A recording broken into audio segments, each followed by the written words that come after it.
Well, thank you everybody for joining us today. Today I'm super excited because we get to hear from Art Lewin. Art Lewin is the founder of Art Lewin Custom Company and Clothes. Sorry, I'm so nervous. You got it. You got it. But he's a beast with suits, you guys. Anybody who's A-list and things like that, he is the one to go to, right? Yes. He came from Chile in 1977 with absolutely nothing, and now he's making it big time. So tell us a little bit about yourself and just tell us your story. Thank you, Aurora. I appreciate it. I'm looking forward to this. My name is Arturo Carlos Lewin Ponce. I'm originally from Chile, and I came here when I was 8 or 9 years old. We crossed over, I think it was like 18 countries illegally.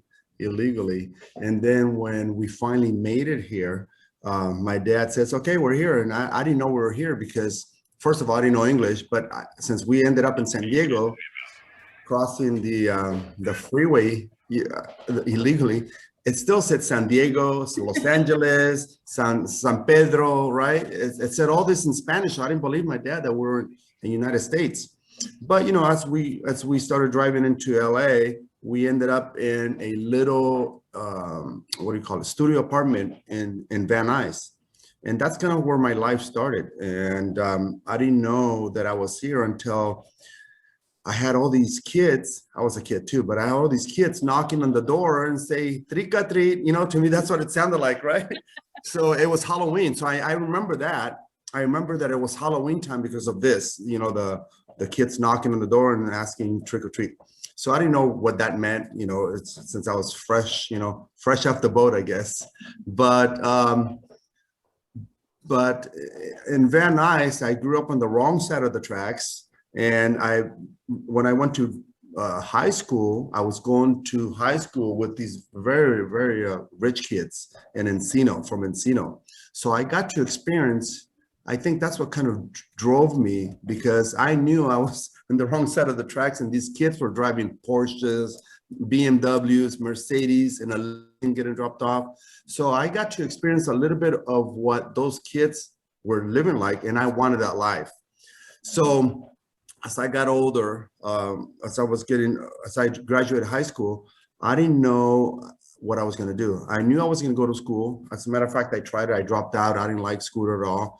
And I got into sales. I started selling vacuum cleaners door to door. The hardest job, by the way, I've ever had in my life. It's almost like selling real estate. It's like going door knocking, right? But I became an expert at it. And my commission was $250 back then. So I was an 18-year-old kid, and I was selling about 4 of those a week, 4, 5, 6 of them a week. So I got to experience as a young kid, a little bit of money, and making $1,200 a week back then. That was a lot of money. You know, that was a lot of money back then. I was making more than my parents. And from there, I went to sell other stuff. I had 26 jobs before I got into clothing. And that's only between 18 and 22 years old. So that's only 4 years. I had all those jobs, and all of them were sales jobs. So the last job I had before going into clothing was beepers. I was selling beepers, and I'm aging myself right now, but that was the last job I had. And I door knocked on a guy like me in 1989, and he loved my style. He loved the way I talked, because I became by that time I was a sales expert. I knew all the lingo and everything. And that's all I've done. Door knocking, telephone sales, cold calling. I was an expert at that. And so we took his little tailor shop, the little clothing business he had, to the next level. And 2 years after that, we kind of went our own ways. And I went to work for the largest companies that do what I do now. I did that for a few years, and I went on my own in 1997.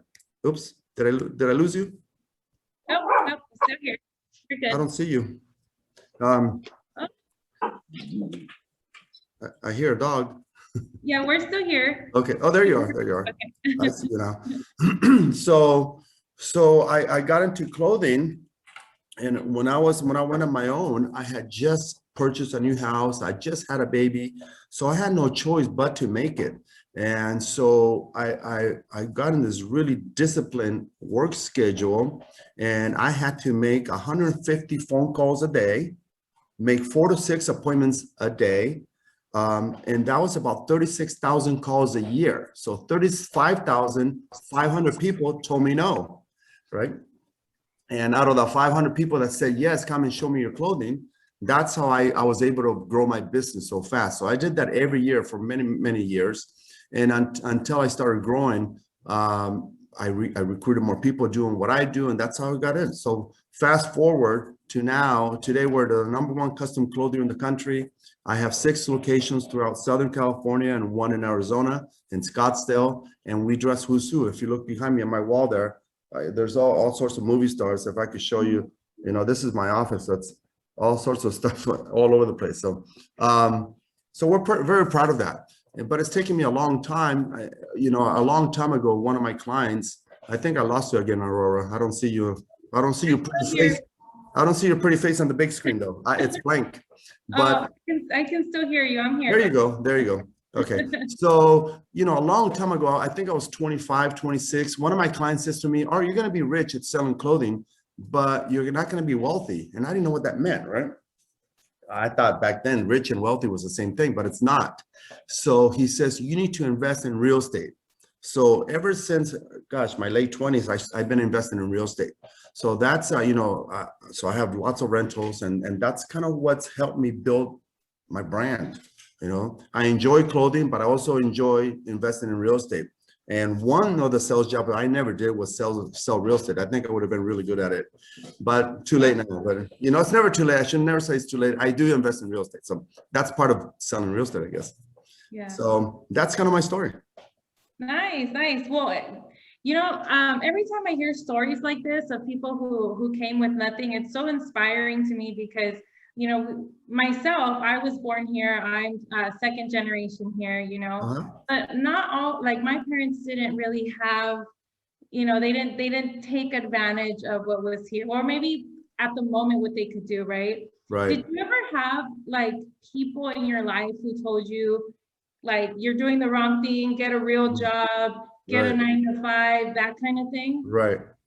As Latinos, I'm Latino. I think all of us are Latino here, but as Latino parents, they don't tell you, go to college, go do this, right? They don't guide you. They just say, go to work, mijo, all right? Or go to work, mija. They don't guide you. And that's what I notice about my American friends or Asian friends. They guide their kids, and I didn't have that in my life. They just tell you, go to work, mijo, go make some money and be a man, right? But they don't tell you, hey, go to school, get your 4-year degree, go back to school and get your MBA, and so on and so on. They don't guide you like that. They just tell you, go to work, save a little bit of money, and you're good. But that's not life. And that's, I didn't teach that. All of my kids are in college.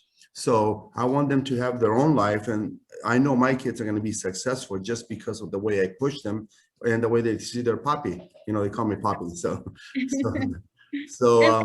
I heard you say that you very early on got very disciplined in your business. What does your day-to-day look like right now? So, the hardest thing in life, in anything, whether it be weight loss, whether it be making a lot of sales, whether it be whatever you want, the hardest thing in life is discipline. So I learned early on, and I got this from my dad, okay, because I used to be a semi-pro cyclist. So I had a routine every day. I didn't have really a kid life because every day after school, I had to ride 40, 50 miles a day. And then on Saturday and Sunday, I had to ride 80 miles a day, right? And so that put in my mind discipline. So when it comes to business, my daily schedule today is I wake up pretty early, not as early as I used to. I don't need to wake up at 3 or 4 in the morning anymore. It's it's as long as you wake up earlier than normal, and you get all the things that you think you want to do throughout the day. Get rid of those things early on. Let's say, for example, wash your car. I have a very disciplined schedule. So I tell people during business hours, That's what you do. You do business. You don't go and wash your car. Don't go get your hands manicured, right? Don't go get a facial, whatever. That's after hours or before hours, right? Not during business hours. So today, for example, this morning I already read, right? I did my visualization. I already worked out. I'm going to Cancun in 3 weeks. I have to work out twice a day now, right? But I do these things early on. So then when I come here, I'm fresh.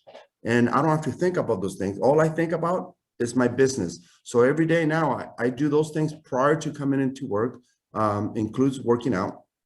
And then during business hours, I have 8 to 12 appointments every single day now that I have to see in order to do the numbers that I need to do. So, and then now I have people in the other room over there, they're making phone calls. Their job is to keep me busy.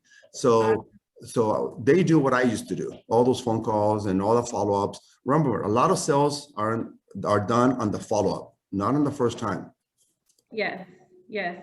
And in real estate, one of the biggest things they say, if you're not prospecting, you're dying, that your business is gone. And it's the one thing that you need to do. And it's the hardest thing to get disciplined to do, because nobody likes to get denied 100 times a day. Exactly, right? Exactly. And that's part of it. You know, denial is part of it. I know it hurts. I know it sucks. I know it's shitty. But at the end of the day, that's what gets the job done. I mean, we do the same thing. Prospecting is part of our business model, our work schedule. We have to prospect every single day because we sell suits, you sell real estate, right? Kind of the same. It's the same principle, just different methods of doing it, right? Yeah. So, you know, going knocking on those doors, I know it sucks, but it's a must. You know, you have to go be passing out. Do you know who Mr. Excellence is? You know, Mike Oyoke? Yeah. Have you heard of him? Mm-hmm. Yeah, you know, he says go out and pass out 150 flyers to 150 doors every day, and you'll never starve a day in your life, you know, just because you have to do it. It's part of the deal. And I know that KW and you know, your team, you guys have first of all, you have a great leader. She's awesome, Sophia. And amazing. I met her, I think we spoke at the same event, I want to say 6-7 years ago, something like that. She's got an amazing story, but you know, and she's a hustler. She gets the job done. So you guys have great leadership, and in every sales organization, whether it be real estate, clothing, beepers, whatever it might be, you have to have a formula. And you have to, only you know that formula. I don't know your formula. My formula is to make 36,000 calls a year, get denied 35,500 times, see 500 people, make 50% of those sales, and the other 50% is follow-up. Because everybody needs clothes, and we only follow up with the people that we know they could afford us. You know, like you guys, you're not going to put a couple in a $700,000 home when you know their budget's only $350 or $400. Doesn't make sense. So you have to make sure everything makes sense. Yeah, it's so interesting how suits and real estate, they're so different yet so the same. A sale is a sale. We still have to do follow-up. We still have to look for the business. I was going to actually ask you that because I was doing some research on you, and I saw an interview where you were talking about but it was like 6 years ago, where you were, you know, calling every day and looking for the business. So now you have like a team that calls for you. Yeah. And keeps you busy, which is what we should all be striving for, no matter the business that we're in. You know, go ahead. Go ahead. Sorry. So now that you've made it, right? Or do you feel like you've made it? You know, I know I have, but sometimes in my mind I don't feel. I think I want more. You know, but you know, it's. You know, I'm not going to tell what I have, but I have more than most. You know, I travel more than most Americans do, you know? And sometimes, you know what, Aurora, sometimes I pull over my car. Oh my God, I'm gonna tear right now. I pull over and I start crying. I'm like, wow, you know? And my friends tell me, Art, you made it. I don't really feel that I know I have, but it's not like, oh my God, I'm filthy rich, you know? I don't feel like that, you know?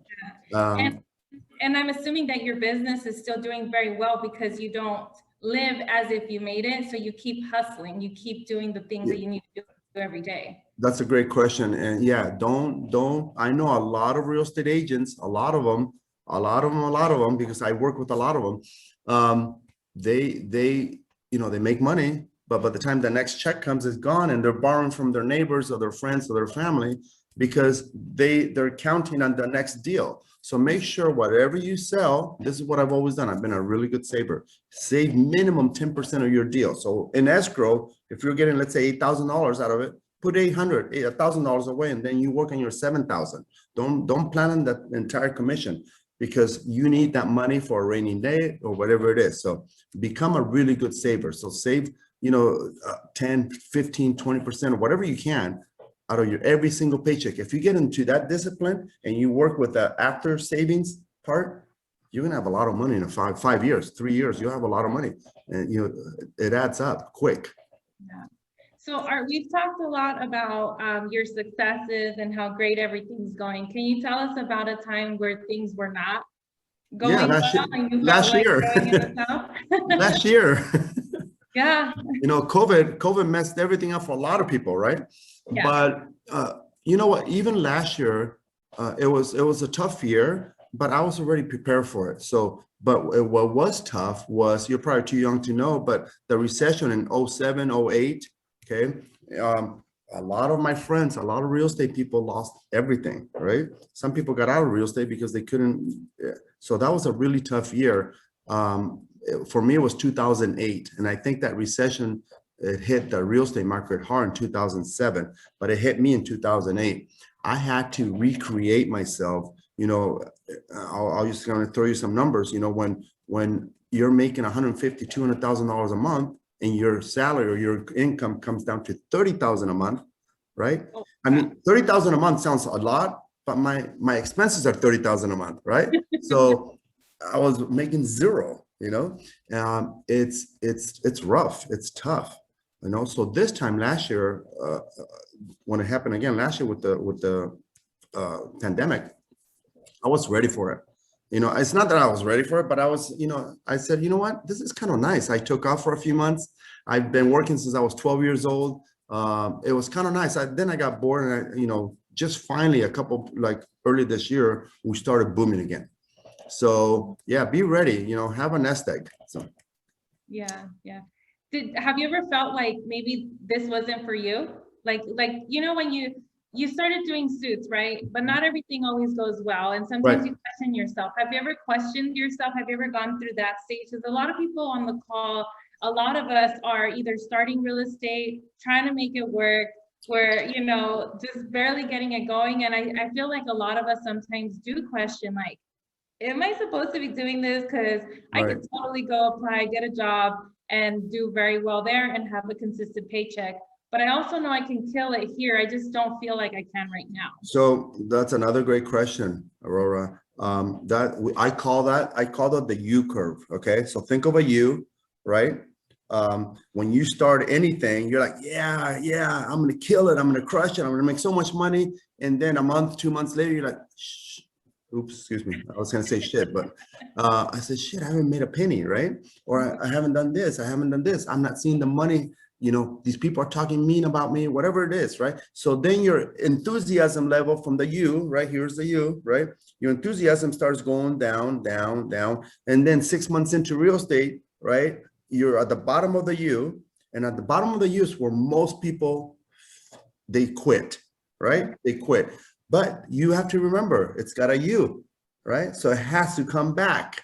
So when you're at that bottom, which I've been, okay, all of us have been, you're like, man, is this for me? Shit, do I really want to sell clothes? I should be selling real estate, or real estate people say, I should be selling what Art's selling, right? So it's the same thing. It's so when you're at the bottom of the U, you have to remember to not quit, because it's gonna get better. You have to see, I know you don't see it, or not you, but people who are in that U right now, at the bottom of that depression, is this for me? This shit sucks. Oops, sorry again, right? This, forget real estate. The sales cycle's too long. I don't like door knocking, but you have to remember, you have to see the end result. There was a lot of people making a ton of money in real estate that survived that U. They saw the light at the end of the tunnel. And that's what you have to be strong enough to pass that. So another great question. That was a good one. Yeah. Another thing that I hear a lot from not just people who in real estate, even in other businesses, Yeah. they feel like they don't need to make all kinds of money. They're okay at a certain stage, almost like money is a bad thing. Okay. What would you say to those people who kind of hold themselves back from really blowing up and really doing big things?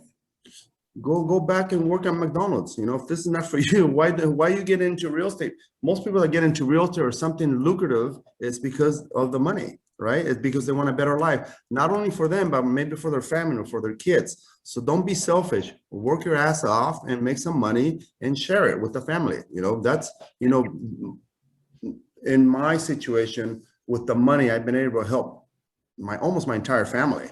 You know, I just send money to Chile right now because my grandmother needed eye surgery, right? So that's what makes me happy. That's what it gives me that feel good factor, Yes. right?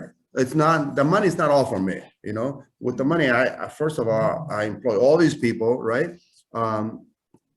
We have a great life. We travel, we explore. I get to help my family. And it's not just one time. I've helped many, many, many people in my family. And some people, I don't even know they're my family, you know, in Chile. You know, I bought braces. I gave my aunt a facelift. I gave my other aunt lips. You know, I get to do all these things that make them feel good. In turn, it makes me feel good.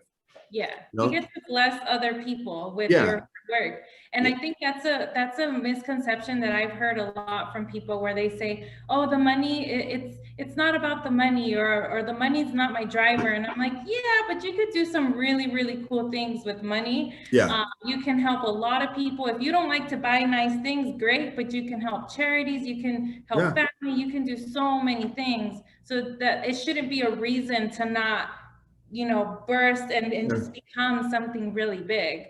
So I just wanted to hear your take on that. And that's, you know, some people, you know, a lot of people, money is not the driving factor, but you have to find out what is their factor, what is their driving force. And that driving force might mean, you know what, I'll love to donate money to, what do you call it? Charity. Charity. Thank you. I just went blank. Thank you. Right. So in order to donate money to a charity, you need money to donate to, right? Exactly. So that could, if you want to be in a charity and be heavily involved and help them out, well, you need to go ahead, you know, get your ass out there, make some money and help them out. So you have to find the person's driving force. You know, sometimes it's not money. Sometimes, you know, my best friend, Lisa, she was my secretary for 14 years. She didn't care about making, she just wanted to help me out, right? So that was perfect for her. Sometimes it's not being successful. Sometimes people, you know, that's why we have people working where they work, you know? So because they don't want anything else. And those people, most of those people that are working regular jobs are always complaining about the money, right? That they're not making enough, right? I hear it all the time. And I hate those conversations. It's way, you know, I don't want to sound like a snob, but it's way above my headspace, you know? Yeah, you just want to shake them.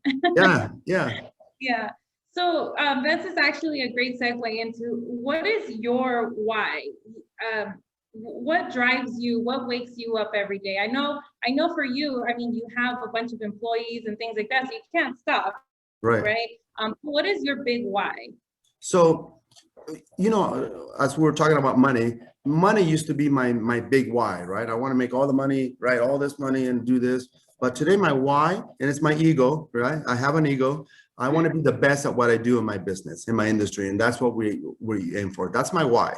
So I want to get all the clients, you know, all the celebrities. I want to get all the richest people here in LA. And that's my why. And I love when people fly in from England and come see me that's my why. I don't know if you can see it there, but that mirror right there. Yeah. You see that mirror? That mirror, that's 6 feet wide by 8 feet tall, right? So when I put my clients in front of that mirror and they have a smile like this, and like some of them start crying, they make me cry. I'm very emotional, right? That's my why. I love making people feel good in my clothes because when I make their clothes from scratch. So when I get somebody, you know, the other day I got somebody here super, super overweight, like extremely, like a 72, 77-inch waist, very over. And I was able to make him feel good in my suit and they're crying. That's my why, right? It's awesome. It's just like, that's my why. I love making my clients feel good because we sell that feel good factor, right? That's what I call it. I feel like I don't sell suits. I sell that feel good factor. That's what makes me go. Oh, that's Not to awesome. interrupt, we have about 5 minutes left before he has to get going, so I just want to give you that update. Okay. Thank you so much. I appreciate that. I didn't even look at the time. It's going fast. Yeah, it is going fast. Well, that's great. And for ourselves, like we sell, my husband and I are a team, and when we sell homes, like of course we want to make the money. Of course we want to help people and all of that. But at the end of the day, when you're able to turn in the key and see these kids run, pick their rooms and all these things, and educate them on building wealth and things like that, that is really what makes it worth it. So it doesn't matter the business that you're in. If you do it with the good heart, the money will just come, right? The money, you're absolutely right. The money just comes. It's today. We don't advertise much. It's just the referrals, and the money just comes because we're really good. Again, I'm kind of cocky when it comes to this. It's that we're really good. We give you a good product, and the end result, it looks outstanding. And that's why our clients keep coming back to you or to me, to you. And I see this all the time. I remember when I first bought my first home, I was so excited, right? I'm like, I'm going to do this, I'm going to do this, I'm going to do that, right? I did it. But I remember it was in 1993. I bought my first home. I think I was 24. And they gave me that key. I'm like, yes. And the process of buying a home, Jesus, right? Yeah. But once you get over all that red tape, then the end result is priceless. Yes. And one thing that just from meeting you right now is I can tell that you show up in excellence, and I'm sure that you expect excellence from your entire team. So your standards are high. I think that's one thing that we tend to forget, that everywhere you go, everywhere you show up, everyone you speak to, you have to show up in excellence to expect that to come right back. And people respect you for it. And you say it's cocky, but it's not. You worked really hard to be the best at what you are. So for us as agents, we practice our scripts, our presentations. Exactly. I, because of Sophia, am able to say, oh, if they meet with me, it's done. Game over. They're not going anywhere else. And that is like the best feeling in the world. Oh yeah, I can feel that energy. I can feel your enthusiasm through this little screen right here, right? I see your pretty smile, right? You show these people that, and you tell them, listen, I'm going to find you a house, and I'm going to find the best house for you, for your family. And once I do that, I want the referrals. So, oh yeah, Aurora, I'm going to send there. By the way, always ask for referrals, right? Yeah, that could be hard. Put that in their head from the get-go. Aurora, I'm going to find you the best house for you. But once I find you that house, I want you to share it with your friends and family. Are you cool? Okay. So I'm going to ask you for 6 names once we close. Are you cool with that? Right. And you do it with a smile. They'll go, of course we'll do it. So always ask for referrals. Yeah. I just give you a little technique right there. Yeah, no. And you know what? That's actually one of the hardest things to do. It's so simple, but it's one of those things you forget about because you're so in the moment. But it's super, super important. But we're running out of time, Art, but thank you so much. Your story is super inspiring. I'm sure that I'm not the only one who's inspired. I'm pumped. I'm about to jump in the room and start making some calls as well. Wait, let me get you a little bit more pumped. Okay. I'm sorry. I'm gonna, this is my new book. Okay. I'm an author. Okay. So it's called Tailor-Made Success for Entrepreneurs. And these are little lessons I learned throughout my life. Okay. From my wealthy clients, right? So I wrote 10 chapters, I think, and now today I'm an author. So it's a best-selling. It's on Amazon. Go look at Amazon, Art Lewin, author, and this should come up. I have 2 books. The other one's called The Hustle Code. Okay. Awesome. So thank you so much. I really appreciate your time. Yeah, thank you so much for your time. I was told that I get a free suit for talking to you. I'll tell you what. I'll make you a free blouse. Okay. Good. I'll make you a custom blouse. Okay, you're awesome. Thank you so much. Thank you. Okay, bye guys. Thank you again, Art. Bye-bye.